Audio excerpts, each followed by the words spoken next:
Toute l'actualité politique et parlementaire, c'est le 19h de Public Sénat. Voici les titres de ce mercredi 22 septembre. Les syndicats fondent leurs espoirs sur les améliorations que le Sénat pourrait apporter à la réforme des retraites. François Chérec défend sur notre antenne le sort des femmes pour lesquelles la HALDE se mobilise également. Martine Aubry, devant les parlementaires PS à Pau, dénonce une République attaquée dans ses fondements. L'UMP déplore un réquisitoire éhonté. Tous les moyens de l'État mobilisés pour obtenir la libération des otages enlevés par Al-Qaïda au Niger, assure Nicolas Sarkozy. Aucune action militaire n'est envisagée à ce stade.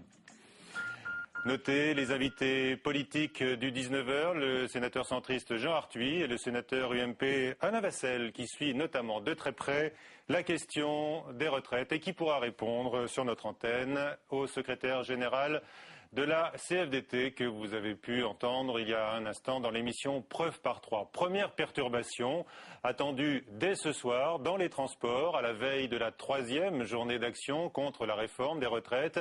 La question des inégalités hommes-femmes s'impose dans le débat, les syndicats étant rejoints par certaines élus UMP, mais également aujourd'hui par la HALDE, la Haute Autorité contre les discriminations. Flora Sauvage. Plus souvent à temps partiel et avec des carrières entrecoupées par la naissance des enfants, une femme touche en moyenne 50% de la pension de retraite d'un homme. C'est pour remédier à ces inégalités que la HALDE fait une série de propositions. Prendre plutôt les 100 meilleurs trimestres plutôt que les 25 meilleures années, parce que comme les femmes cumulent des CDD, elles ont souvent des fois des salaires qui ne sont pas équivalents ou moins importants, ce qui leur permettrait au cours d'une année de couper et de tailler les meilleurs trimestres. La HALDE propose aussi de prendre en compte le temps partiel et les congés parentaux dans le calcul des pensions. Mais pour le gouvernement, le vrai problème réside en amont avec les inégalités salariales. On n'a toujours pas réglé cette question de l'inégalité salariale homme-femme. Or, on sait que c'est la vie professionnelle qui prépare la retraite et les droits à la retraite. L'article 31 du projet de loi vise à inciter les entreprises à entamer des négociations sur l'égalité salariale sous peine de sanctions. Mais pour beaucoup, ce n'est pas suffisant. L'examen du texte débute en commission lundi prochain au Sénat. Et concernant le sort réservé aux femmes, le gouvernement fait valoir que les inégalités hommes-femmes au moment des retraites vont se résorber au cours des prochaines années. Invité du 19h, Alain Vasselle, bonsoir. Vous êtes sénateur UMP de l'Oise, vous suivez de très près avec la commission des affaires sociales cette réforme. Que pouvez-vous répondre ce soir aux syndicats et à la HALDE également qui entre dans le débat ? Alors, je suis tout à fait d'accord avec le gouvernement sur la déclaration qu'il vient de faire. Je ne travaille pas tout seul sur le dossier, mais avec Dominique Leclerc, qui est le rapporteur au fond du texte. Sur ce que dit la HALDE, nous partageons sans aucune difficulté donc leurs préoccupations et leurs objections. Il faut faire attention que sur toutes les mesures que nous prendrions, veiller à ce que nous soyons en conformité avec la directive européenne et les dispositions européennes, qui fait que nous devons traiter de manière équitable à la fois les hommes et les femmes. Il y a un problème, semble-t-il, pour des femmes qui ont arrêté leur activité pour consacrer à l'éducation de leurs enfants.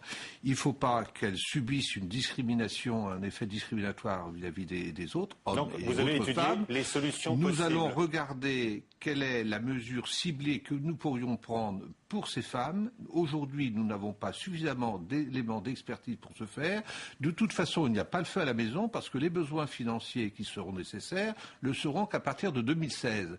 Parce que les femmes qui sont nées en 1951 auront 65 ans. Elle va être votée dans les semaines qui viennent.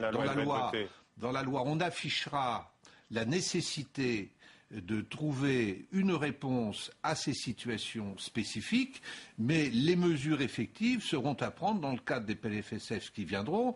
On ne peut pas donner la mesure concrète immédiatement, mais il faut d'abord expertiser, en mesurer le nombre, en mesurer le coût, et donc mesurer vous allez, et dans définir la loi, les modalités. Exprimer une bonne volonté, mais vous ne pourrez pas encore garantir une plus grande équité des retraites. On va pas travailler à vue. Écoutez, quand il y a eu la réforme de 2003 sur les carrières longues, tout le monde s'est planté sur le sujet parce que nous nous sommes rendus compte que ça avait coûté beaucoup plus cher que ce qui était prévu initialement, parce que ça n'avait pas été suffisamment bien bordé. Ne recommençons pas la même erreur. Sachons quelles sont les conséquences des choix que nous ferons. Ça ne veut pas dire pour autant que nous reportons au calendrier grec la mesure qui est nécessaire pour ces femmes qui n'ont pas à souffrir donc des effets de la réforme. On sent au Sénat, y compris dans les rangs de la majorité, au Sénat où c'est quand même les centristes, hein, on le rappelle, qui tiennent la clé du vote, monsieur le sénateur, ils sont pas tous seuls. Il peut y avoir aussi des opinions qui rejoignent celles des centristes au sein de l'UMP. On sent, bien sûr, notamment, je le disais, il y a des élus UMP hein, qui se rangent un peu du côté des syndicats. On sent donc une volonté au Sénat de faire bouger le texte. Est-ce que vous vous sentez néanmoins contraint avec, je ne sais pas, un cadre rigide, peut-être, ou inflexible, fixé par l'Élysée? Écoutez, l'Élysée, non, mais le gouvernement, Éric Woerth l'a rappelé, c'est lui qui est en charge du dossier, donc il ne va pas systématiquement demander l'aval de l'Élysée sur tout ce qu'il fait. Il a rappelé que les bornes d'âge sont incontournables, et celle-ci, le Sénat n'y touchera pas. En revanche, il peut y avoir quelques aménagements pour des publics qui se trouvent dans des situations particulières, mais il faut les définir précisément de telle manière à ne pas tomber dans des positions qui soient immaîtrisables. Des avancées suffisantes pour que les syndicats puissent dire que ce sont de vrais aménagements et non pas des mesurettes? Oui, vous pouvez l'interpréter comme ça si vous le voulez. Non, ce qu'il faut, c'est que nous soyons raisonnables, réalistes et que nous recherchions l'équité dans le traitement des personnes. Un espoir aux syndicats qui mobilisent demain dans la rue. Est-ce que le bras de fer, hein, ce troisième bras de fer, cette troisième journée d'action sera déterminante dans votre approche du dossier? Non, nous ne déterminons pas en fonction des manifestations qui se produisent dans la rue. Ça pèse, forcément. Pardon, le Sénat, c'est méconnaître le mode de fonctionnement du Sénat. Le Sénat ne travaille pas sous la pression de la rue. Le Sénat a toujours réalisé un travail de fond, il a la durée pour lui, il a un travail d'expertise, il auditionne, et c'est sur la base d'éléments concrets, réalistes, expertisés qu'il se prononce, et non pas sous la pression de tel lobby, de tel mouvement, etc. Voilà. Alain Vasselle, merci. Je retiens de vos propos qu'il y aura peut-être une déclaration de bonne intention dans la loi, mais pas forcément les mesures concrètes réclamées aujourd'hui et demain dans la rue. Bien, voilà, tout à fait. Merci. Je vous en prie. Nous ne nous laisserons pas faire, sachez-le, monsieur Vasselle, c'est ce qu'a assuré aujourd'hui Martine Aubry au sujet des retraites lors des journées parlementaires du PS, assurant que le Sénat, selon elle, est prêt à se battre sur les retraites. Nous écoutons la première secrétaire du PS. Nous ne nous laisserons pas faire. On a couvert et couvert à la télévision le fait que la retraite à 60 ans, c'était mort. Ce n'est pas mort. Ça a été voté à l'Assemblée nationale. Le Sénat est prêt, Jean-Pierre Bel l'a montré avec sa fougue, à se battre. Et puis rappelez-vous le CPE. Il avait été voté à l'Assemblée et au Sénat. Ils n'ont pas pu le promulguer car les Français avaient dit non derrière leurs jeunes, les familles. Eh bien aujourd'hui, nous serons tous demain dans la rue pour défendre les Français. Au Sénat, évoqué donc par Martine Aubry, où je le disais il y a un instant, ce sont les centristes qui détiennent aujourd'hui la clé du scrutin. Eh bien, la gauche se met à rêver d'un basculement historique en septembre 2011. Martine Aubry reste prudente, mais à Pau, les parlementaires ont esquissé ce que serait un Sénat de gauche. Fabrice Cunet avec Thomas Raguet. Un Sénat à gauche en 2011. Le Parti socialiste ne cache plus cette ambition longtemps irréaliste. À Pau, une table ronde est même consacrée à cet objectif. Un objectif en forme de petite révolution. De longue tradition, les socialistes ont toujours été un peu méfiants à l'égard du Sénat, à l'égard de cette espèce de côté immuable et conservateur. Donc ça changerait tout, puisqu'au fond, il y aurait là un espace d'expression politique très important dans un moment politiquement sensible, quelques mois avant l'élection présidentielle. Au-delà du signal politique, l'idée est aussi de jouer les empêcheurs, de gouverner en rond. Trop aux ordres le Sénat. Aujourd'hui, lorsqu'on voit le président Larcher sans cesse souvent convoqué à l'Élysée par le président de la République sur tel ou tel sujet, il nous semble que l'indépendance du Sénat, ce qui fait le fond même du Sénat, c'est-à-dire son lien quasiment charnel avec les territoires, mérite mieux. Au-delà de l'indépendance vis-à-vis de l'Élysée, les sénateurs socialistes défendent l'idée d'un meilleur fonctionnement des institutions. Je crois que ça permettrait un examen des textes d'une manière beaucoup plus harmonieuse.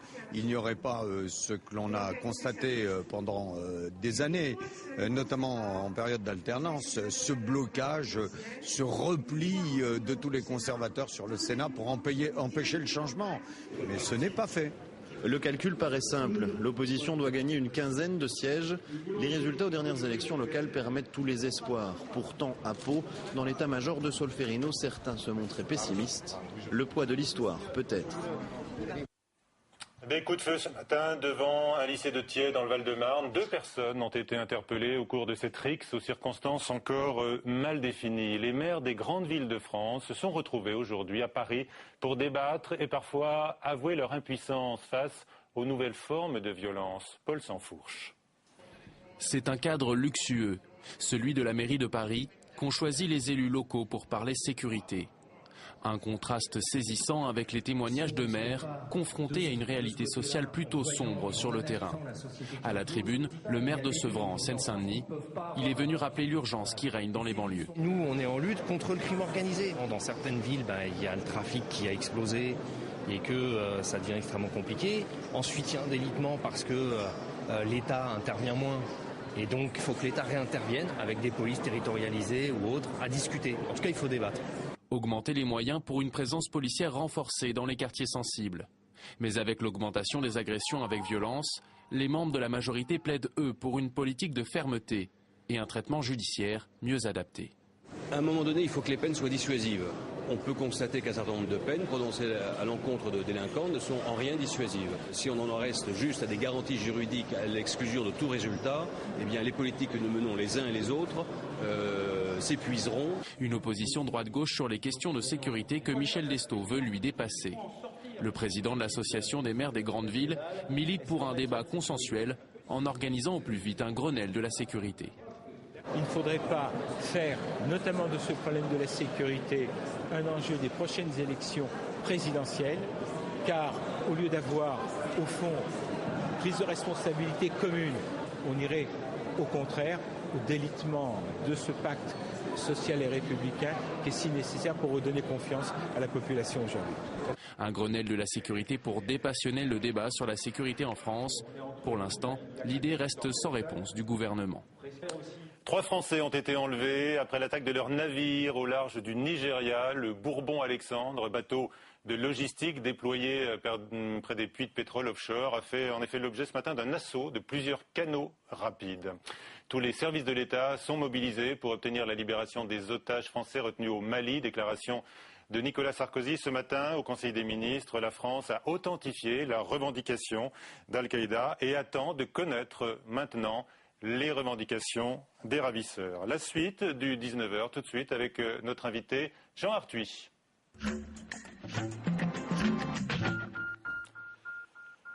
Jean Arthuis, bonsoir. Qui est avec nous pour répondre notamment à François Chérec, le secrétaire général de la CFDT, qui était notre invité dans l'émission Preuve par 3 tout à l'heure sur Public Sénat à 18h. Vous, Jean Arthuis, je crois que votre position d'abord sur la réforme globale telle qu'elle a été présentée par le gouvernement est assez claire. Vous estimez que de toute façon, elle ne fera pas l'affaire.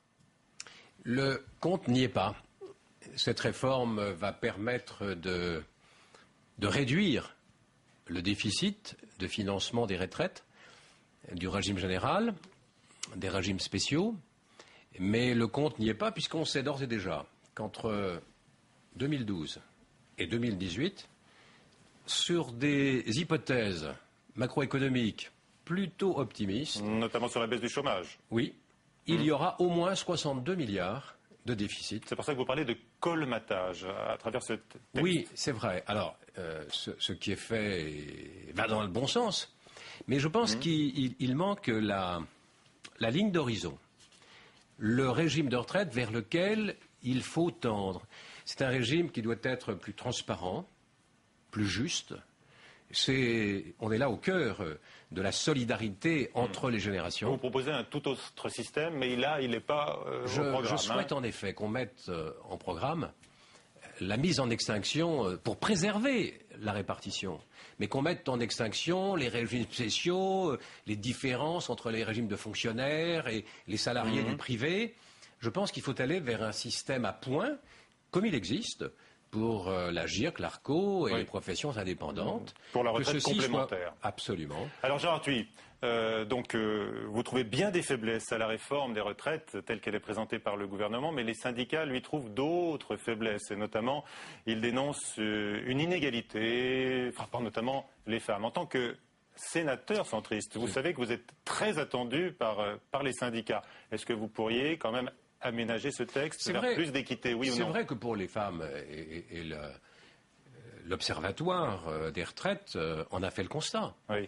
C'est vous qui êtes attendu maintenant. Je crois que 86% des hommes parviennent à liquider le régime complet à l'âge de départ en retraite. Alors qu'il n'y a que 44 ou 45% des femmes, car leur vie professionnelle est entrecoupée, les périodes de maternité, les moments où il faut s'occuper des enfants. Je crois que sur ces périodes-là, il faut trouver des compensations et admettre que nous puissions attribuer des droits équivalents, parce que pendant un moment donné, pour des raisons familiales... Ce ne sont pas des aménagements à la marge pour vous? Ce ne sont pas vraiment des aménagements à la marge. Mais ce que je veux dire, c'est que si on allait vers un système à points, on pourrait plus facilement unifier, égaliser, sortir de ces régimes spéciaux, tous déficitaires. Je crois qu'il y a une attente d'égalité des Français devant la retraite. Bon, ça, ce sera un débat pour plus tard, puisque la réforme globale du système... Non, car moi, j'ai l'intention, avec mes amis, de déposer un amendement qui viendrait en préambule de cette loi et qui dirait très clairement ce vers quoi il faut tendre, afin qu'on ne tarde pas à enclencher le processus de mise en extinction de certains régimes qu'on veut voir disparaître. Autrement dit, il faut organiser cette transition. Aujourd'hui, on est dans une réforme qui est arithmétique pour réduire un déficit qui nous mènerait tout droit à la faillite. Je suis attristé lorsque j'entends mes enfants qui me disent « Oh, mais de toute façon, les retraites, nous qui avons 30 ans, on sait très bien qu'il faudra qu'on se débrouille autrement. » Ce qui est pathétique d'entendre ça. Donc nous avons un devoir absolu, c'est de mettre la réforme sur les rails et de bien dire ce vers quoi nous voulons aller. D'accord. Jean Arthuis, je le disais, François Chérèque était à votre place il y a un instant sur Public Sénat. Il attend deux choses. Lui, bien sûr, d'abord, une forte mobilisation demain et puis donc des avancées lors du débat au Sénat. On l'écoute, vous réagissez. Et j'ose espérer que dans notre démocratie, qui est une démocratie parlementaire, les sénateurs vont avoir une forme d'autonomie dans la décision. Parce que si vous êtes en train de m'expliquer qu'aujourd'hui, dans la démocratie française, les sénateurs, dans ce palais de la République, les sénateurs n'ont plus rien à dire, ça veut dire qu'on n'est plus dans le même type de démocratie. Et là, je trouve qu'il commence à avoir, je dirais, une dérive démocratique. Donc là, c'est les sénateurs qui ont la main sur ce sujet-là, et c'est aux sénateurs que je souhaite m'adresser ce soir. Voilà, François Chérèque qui défend la démocratie parlementaire. C'est bien. Vous-même, vous défendez des positions parfois qui vont à l'encontre de celles du gouvernement. Jean Arthuis, en tant que président de la commission des finances. C'est le rôle du Sénat. Si le Sénat n'était que le clone de l'Assemblée nationale, il démontrerait bien vite qu'il n'a pas d'utilité démocratique et qu'il n'a pas sa place dans nos institutions. Alors je vous pose la question, les centristes sont très attendus, est-ce qu'ils iront plus loin? Est-ce que vous leur demandez, est-ce que vous, personnellement, vous êtes prêt à aller plus loin que les marges qui seront concédées, semble-t-il, par l'Élysée? Les marges financières, M. Grossior, sont dérisoires. Et chacun le sait, puisque au terme de cette réforme, le compte n'y sera pas. Et qu'il manquera encore, je vous l'ai dit, au moins 60 milliards. Par ailleurs, pour financer la dette sociale, on va peut-être affecter à la CADES le fonds de réserve des retraites, qui avait été constitué au fil des années pour répondre au choc démographique de l'arrivée à la retraite de nombreuses personnes autour de 2020. Donc soyons très attentifs à ces contraintes financières. Elles sont incontournables. Troisième journée de mobilisation demain. Ne nous payons pas que vous redoutez de démagogie. En revanche, je dis qu'il y a certainement à traiter équitablement la situation des femmes. On a vu que dans la retraite moyenne, un homme en moyenne perçoit 1 600 € de pension, alors qu'une femme est autour de 1 000 €. Et si l'on soustrayait la quotité correspondant aux rentes de réversion, on serait autour de 700 €. Il y a là manifestement une inégalité. Que vous voulez corriger quand même, Jean Arthuis. Alain Vassel était à votre place il y a un instant, sénateur UMP, membre de la commission des affaires sociales. Il semblait nous dire, lui, que pour l'UMP, en tous les cas, il n'y aurait pas de mesures concrètes véritablement dans les amendements, mais simplement une bonne volonté affichée, une déclaration de bonne intention, d'essayer plus tard de corriger ces inégalités hommes-femmes. En tout cas, je pense qu'il faut avancer dans Vous ferez du forcing ? Je veux aussi que l'on mette en perspective cette réforme. Si M. Chirac avait dit pour quel régime de retraite il milite, je pense qu'il aurait manifesté de la sympathie pour ce que je viens d'évoquer, à savoir un système par points. un système peut-être qu'on peut appeler notionnel quand on est en Suède ou en Italie. En tout cas, je veux dire que c'est vers cela qu'il faut aller et qu'il ne faut pas attendre. Faute de quoi, nous n'aurions qu'une réforme arithmétique alors qu'il nous faut une réforme systémique. Est-ce que vous redoutez une crise sociale majeure? Nous sommes à la veille de cette 3e journée d'action. Il y a aujourd'hui de l'incompréhension. On voit bien qu'on est allé jusqu'au bout du bout d'un système d'État-providence et qui est à contre-pied. La mondialisation a mis à rude épreuve ce qu'on appelle le modèle social français. Donc il faut que chacun d'entre nous, et les syndicats aussi, comprennent que si l'on maintenait en l'état notre modèle social, on risquerait de voir encore plus d'emplois industriels, encore plus d'emplois tertiaires, partir vers d'autres pays en Europe centrale, en Asie et en d'autres lieux de la planète. Avant de parler des centristes avec vous, Jean Arthuis, je rappelle que vous êtes le président de l'Alliance centriste. Oui. Un mot sur l'élaboration du budget. François Fillon annonce que l'effort va être poursuivi dans la réduction des niches fiscales. Est-ce que là, vous pourriez être d'accord avec les syndicats, tous les syndicats, la CFDT, FO, la CGT, pour dire qu'il faudrait donner un coup de rabot supplémentaire dans les niches dont profitent les entreprises? D'abord, il y a plusieurs niches dont peuvent profiter les entreprises. Je pense au crédit impôt recherche, qui, à mon avis, est un peu dévoyé. On en a fait le constat il n'y a pas très longtemps à la Commission des finances. On sait que les dépenses de recherche, qui sont naturellement indispensables, ouvrent droit à un crédit impôt recherche de 30%, jusqu'à 100 millions de dépenses. Et au-delà de 100 millions, le taux tombe à 5%. Ce 5% coûte 600 millions au budget de l'État.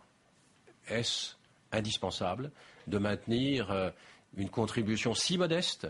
Qui peut croire qu'au-delà de 100 millions, les entreprises vont déclencher la recherche parce qu'il y a 5%? Je ne crois pas. Je pense en revanche qu'il y a une vraie réforme à laquelle nous devrions tous penser, que j'ai maintes fois évoquée ici devant vous, et qui ne vient pas, à continuer à percevoir des cotisations sociales sur les salaires. On organise assez méthodiquement votre grand combat. La fuite des emplois. Le centre, un mot quand même, après les journées parlementaires qui se sont déroulées à Nice, Jean Arthuis, est-ce qu'on y voit vraiment plus clair dans cette famille politique disloquée?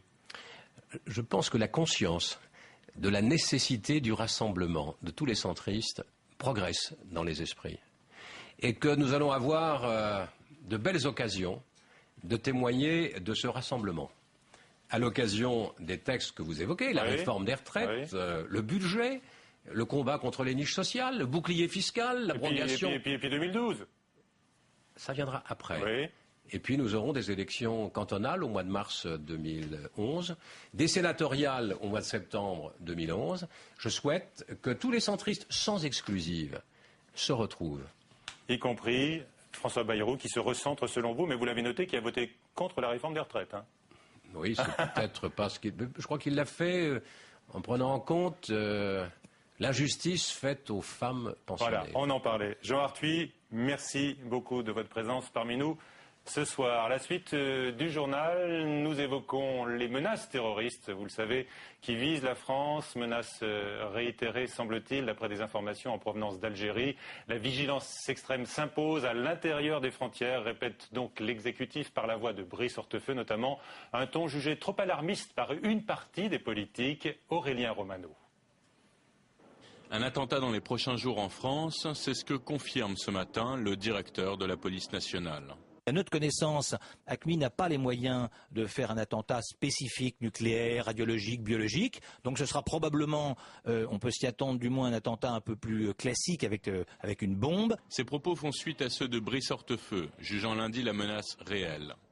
La menace terroriste est réelle. Et notre vigilance est donc aujourd'hui renforcée. Le ministre de l'Intérieur avait convoqué une conférence de presse devant la Tour Eiffel la semaine dernière, après son évacuation suite à une alerte à la bombe. Une communication gouvernementale de crise et des choix qui ne sont pas du goût de l'opposition. Moi, j'attends davantage le ministre de l'Intérieur dans des réponses sur les moyens qui sont les nôtres de lutter efficacement contre le terrorisme que dans une communication tous azimuts sur le sujet. Si personne ne critique le renforcement du plan Vigipirate, des voix s'élèvent contre cette forme de communication, comme celle de Dominique de Villepin. une politique de communication qui, en l'occurrence, me semble à tout le moins maladroite et parfois même cynique. Il faut savoir avoir une parole juste mais rare. De son côté, Alain Juppé, Premier ministre au moment des attentats de 1995, rappelle que dans ces affaires, le secret est de mise. La France est vigilante depuis les attentats du 11 septembre, plus particulièrement depuis ceux de Madrid et de Londres, mais c'est la première fois que le gouvernement fait état de façon aussi marquée d'une menace qui est toujours présente. Le plan Vigipirate est au niveau rouge depuis 2005. Bruno Delamotte est avec nous, bonsoir. Bonsoir. Vous présidez une société de conseil en sûreté, Risk & Co. Vous êtes par ailleurs l'auteur d'un ouvrage sur le renseignement face au terrorisme. Première question, les failles de la sécurité autour des salariés d'Areva au Niger, le groupe nucléaire, avait été alerté, on l'a appris hier, par les autorités locales de la menace. Donc est-ce qu'il y a eu une faute ou pour le moins négligence pour vous? Il est trop tôt pour tirer un bilan quelconque. Maintenant, une chose est claire, c'est que dans ce type de pays, ce genre de courrier est monnaie courante pour obtenir des subsides de la part des entreprises étrangères. Ah, d'accord. Et le problème est de coter cette menace derrière. La sûreté n'est pas une science exacte. Gérer un dispositif de ce type-là impose des contraintes et des arbitrages lourds. Il y a peut-être eu des erreurs, dire qu'il y a eu des fautes, c'est sans doute très très tôt pour le dire. D'accord. Est-ce qu'on peut dire que la sécurité des expatriés qui ont été déplacés d'ailleurs de la région d'Arlit à Niamey est garantie aujourd'hui? À Arlit, il n'y en a pratiquement plus, donc le problème est réglé. À Niamey, on peut penser que oui, qu'aujourd'hui, dans la ville de Niamey et dans les capitales de la bande sahélienne, la sécurité est assurée. Le problème est pour les gens qui se promènent dans ce qu'on appelle désormais la bande rouge. C'est 6 fois la superficie de la France, de Sahara, avec une vie que l'on imagine difficilement, puisqu'il y a des norias de trafiquants, de camions, de méharis qui circulent avec de la drogue, des armes, tout ce que vous voulez, du nord vers le sud et de l'est vers l'ouest. Et dans cette zone-là, les autorités françaises vont essayer de retrouver les otages. Ils cherchent un timbre-poste sur un terrain de football. Pour l'instant, il n'est pas question d'une intervention militaire terrestre. Est-ce que c'est même envisageable dans ce paysage que vous décrivez? Techniquement, c'est envisageable. Techniquement, tout est envisageable en termes de forces spéciales. Après, c'est une décision politique. Est-ce que le chef de l'État dispose de toute l'information pour y aller ou pas? Et encore une fois, l'enjeu aujourd'hui, c'est de loger les terroristes. Parlons d'AQMI, donc Al-Qaïda, Maghreb islamique. Quelles peuvent être aujourd'hui, on les attend, les revendications des ravisseurs? Jusqu'à maintenant, ils n'ont pas fait preuve de grande cohérence dans leurs revendications. C'est ce qui a mené à l'intervention au mois de juillet pour tenter de libérer Michel Germano. On peut craindre que ce soit la même chose aujourd'hui. On peut craindre aussi que les revendications soient complètement hors de portée des autorités françaises, parce qu'impliquant plusieurs États ou demandant la libération de terroristes détenus dans un pays voisin, sans que le pays en question puisse accepter ces revendications. Alors on a la confirmation en tous les cas, puisque le message de revendication a été identifié, qu'il s'agit d'un rapt politique et non pas crapuleux. Et voilà que l'on retrouve ce personnage, Abdelhamid Aboudzeïd. C'est l'émir de l'AQMI, un islamiste radical algérien. C'est lui d'ailleurs à qui on attribue la mort de Michel Germano. Qui est-il? Mais c'est un chef de bande qui est radicalisé, qui vit dans le désert avec au grand maximum une centaine de combattants aujourd'hui, qui a clairement la volonté de prendre une revanche sur la France après ce qui s'est passé au mois de juillet dernier. Maintenant, est-ce qu'il a monté le raid? Est-ce qu'il a profité d'un effet d'aubaine avec des gens qui ont enlevé les Français et qui lui ont revendu par la suite? Aujourd'hui, rien ne permet de le savoir avec certitude. Merci Bruno Delamotte. C'était la question du nouvelobs.com, notre partenaire, je vous le rappelle. Prenez-vous au sérieux les alertes du gouvernement? Eh bien, vous répondez non à 73%, oui à 19%. Pour l'instant, vous les prenez au sérieux? Oui, non? Tout à fait. Oui. Merci. À suivre sur publicsénat.fr, bien sûr, toute l'actualité politique et parlementaire, toujours. Et puis à 22h, Sonia Mabrouk pour le journal. Tout de suite sur la chaîne parlementaire Assemblée nationale, question d'info avec Bernard Accoyer. Bonsoir à tous.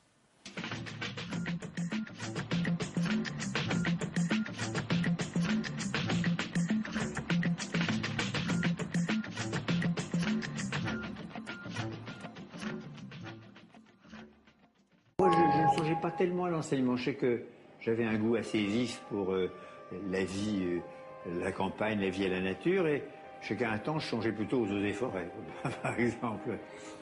L'historien René Raymond a traversé le XXe siècle dont il est devenu un des plus grands spécialistes.